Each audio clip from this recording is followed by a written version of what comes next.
Welcome to June 15th LeetCode Challenge, Matchstick to Squares. You're given an integer array matchsticks where matchsticks at I is the length of the ith matchstick. You want to use all the matchsticks to make one square. You should not break any sticks. You can link them up, and each matchstick must be used exactly one time. Return true if you can make a square, and false otherwise. So we're given the number of matchsticks here, and we're given the their length as well. So we can see that here we can make a square out of it because the two smaller matchsticks of size 1 can be stacked up, and then the rest could be of size 2. Therefore, you can make a square out of it. So you can form a square with length 2, and then one side of the square could be made with two matchsticks of size of length 1. If we look at here, we can't see, it's obvious that 4 and 3 are not, 3 is not divisible by, the visibility is not the same, so therefore we cannot find a way to make matchsticks using this combination. Alright, so there are a bunch of hints here. You can go through them if you want, but let's kind of take a, let's put some thought into this here. So, let's see. So by intuition, we could see that if you want to split the array into array of integers into 4 subsets, where each of the subsets must be mutually exclusive, so they're not lying on each other, and also they have to have the same sum such that they're equal. So same sum such that the sides are equal. Alright, those are the two things that kind of pop into my mind. We know that we need to have at least 4 different subsets because we want 4 different sides. Right? So we're looking for 4 different sides that make a subset that all have to be equal to each other. Therefore, if the sum is not divisible by 4, that implies that the 4 subsets are equal to the value that are not possible, so we cannot further proceed to make a square out of them. So with that in mind, let's if we want to divide up the subsets, we want to make sure they're exclusive. We want to make sure that the sums of each of the 4 subsets are the same, because if they're not divisible by 4, then they can't make a square. Therefore, I'm going to think that we could approach this using dynamic programming, or another way we could do this is using depth first search. So it's possible that a matchstick can be part of any of the 4 sides, resulting in a square. So this leaves the choice that we have to make a square from something that we don't know. So for every matchstick in our given, let's say we make an array, we have 4 options to choose from representing each side, so the subsets of the matchsticks be a part of it. So we need to know that they need to be exclusive, mutually exclusive, and their sums have to be equal in order to make a square. So let's propose an algorithm that says, so we're going to propose a depth first search algorithm that recursively searches through the current matchsticks index we have and processes at each point, and also figure out the number of sides of the squares that are completely formed as we iterate through the matchstick array that we make.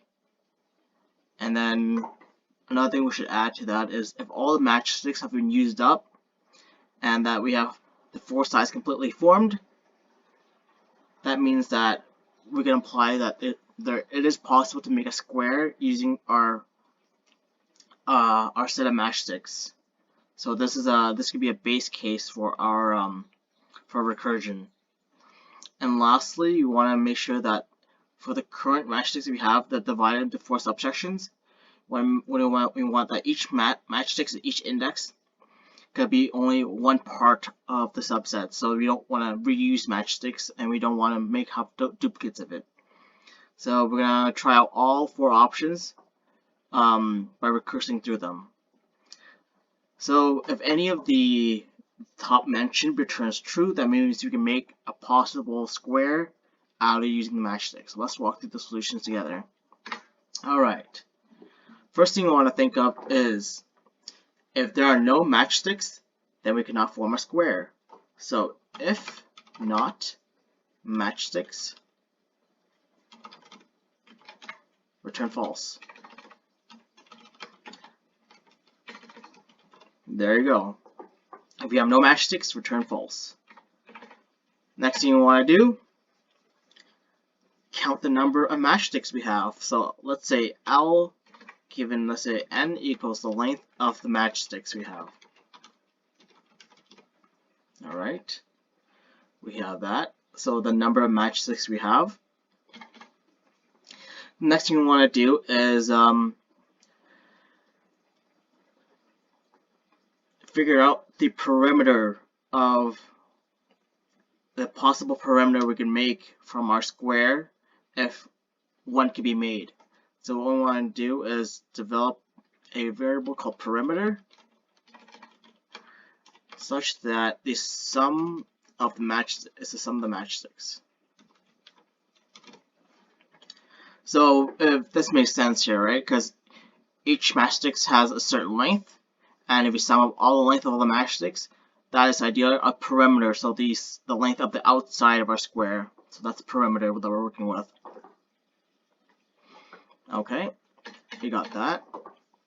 Next thing we want to figure out is the number of possible sides of our square. Obviously, the possible sides of the square would be, I'm going to call it sides, yeah, is equal to the perimeter divided by 4. So keep in mind that this is our constraint, right? We have our perimeter, which is the length of the outside of our square, and in order for it to be a square, all sides have to be equal, and squares have 4 sides, therefore perimeter divided by 4. So the next thing we're going to do is if the perimeter can be equally split into 4 parts, hence 4 sides, and then we can move on. So if sides is possible,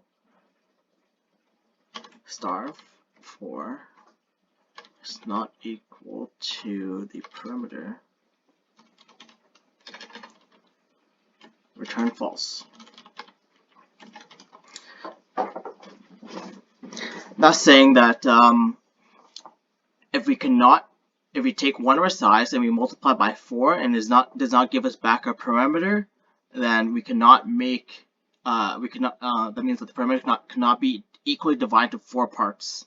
Therefore, we cannot have 4 equal sides. Keep in mind these are integers. We can't have a floating point matchstick because we can't break up the matchsticks. Remember? All right. Next thing we want to do. What else do we want to do next? So the best way to kind of sort through our matchsticks, I should say, sort. We don't want to sort through it. So it's best to sort it in reverse because we want to deal with the largest matchsticks first. So sorting in reverse because we want to consider the bigger one first. In addition, it will be a lot quicker if we sort the matchsticks in terms of size in reversing order, so we can process them more quickly in a recursive manner. So we want to deal with all the large ones first, and then deal with the small ones later, because the small ones have an easier chance of fitting in specific areas. Alright, what else should we do next? So the next thing we want to do is we have our matchsticks sorted in reverse order. And after that, what we want to do next is define total, I should say. Total or sums define the array that represents 4 sides and the current length. So the total length of the current sides. So to do that, we'll use some list comprehension here. So it'll be 0 for blank in range of 4. Or yes, 4, because this is square. And then we'll define our depth first search algorithm now. Let's see, that's what we should do.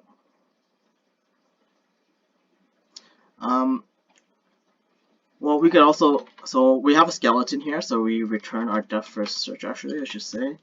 Depth first search at 0. That's our index. So what is it that we want to define here, the depth first search? So we want to define an index. So that's the number of matchsticks we're on. So how's this going to work? If we reach the end of the matchsticks array, what we want to do is we want to check if the square was formed or not. So if index equals the length,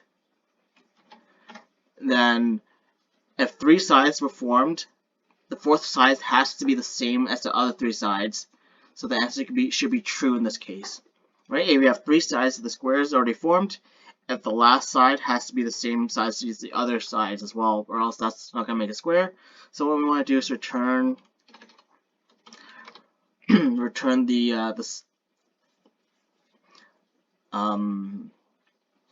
return a boolean here. So if the, let's say, total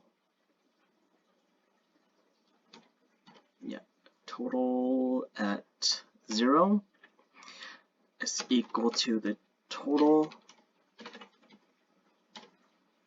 at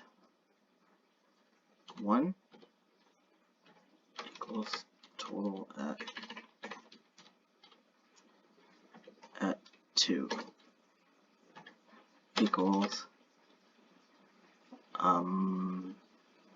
side. So yeah, we want to know whether the total sum of the one of the sides is equal to the second side, is equal to the third side, which is equal to the sides that we have. So all sides of the square have to be the same. And that's true, it returns true. Next, what do you want to do for a definition here?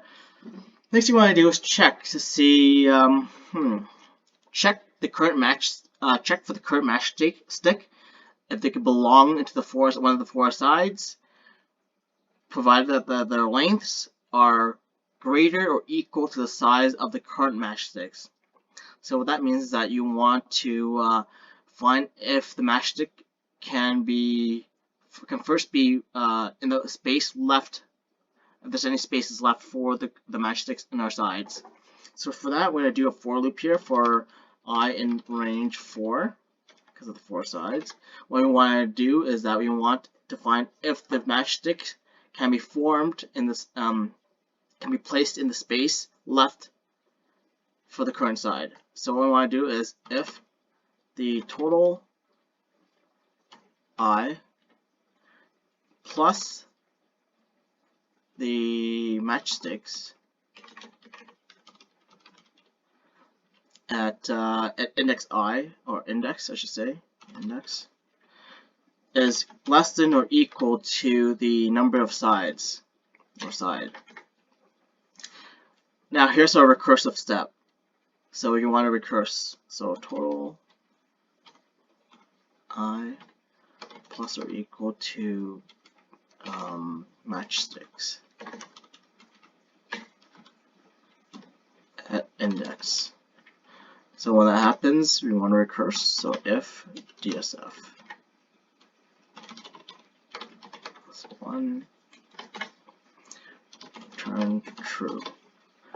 So we want to know here that if the current matchstick can belong to any of the 4 sides, provided the remaining lengths are greater or equal to the size of the current matchsticks, then we want to continue this for loop here, and then if the current matchsticks can be formed and the stuff left provided, then we want to recurse through and use DSF again and return true. So we also want to be able to revert from the so we don't always want to do the DSF to completion. We also want to reverse the steps that we took, so we're going to backtrack as well. So to do that, we do total, because that's the property of a depth first search. We want to be able to reach to a certain point and also be able to go back of it as well, just in case we do reach a dead end. So you want to reverse our step. Matchsticks. Yes. Yep. See how we incremented the total number of at index I here with the matchsticks index. If that happens, then we have to do a DSF on it, return true. If not, then we want to reverse the step here afterwards. And then, if all else fails, let's return false here. Return false. If that first search fails.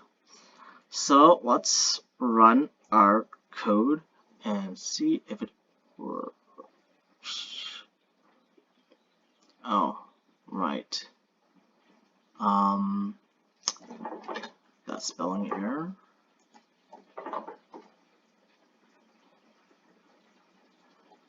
Oh, it's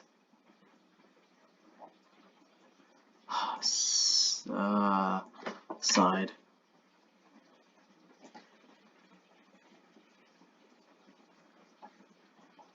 Oh, matchsticks.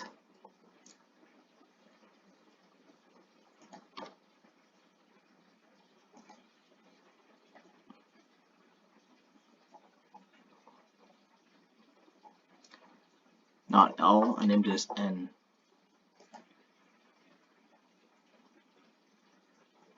Alright, seems you're working. A lot of typos in there. Makes sense. Matchsticks is hard to spell sometimes. Should have probably named better variables for myself, but let's submit and see.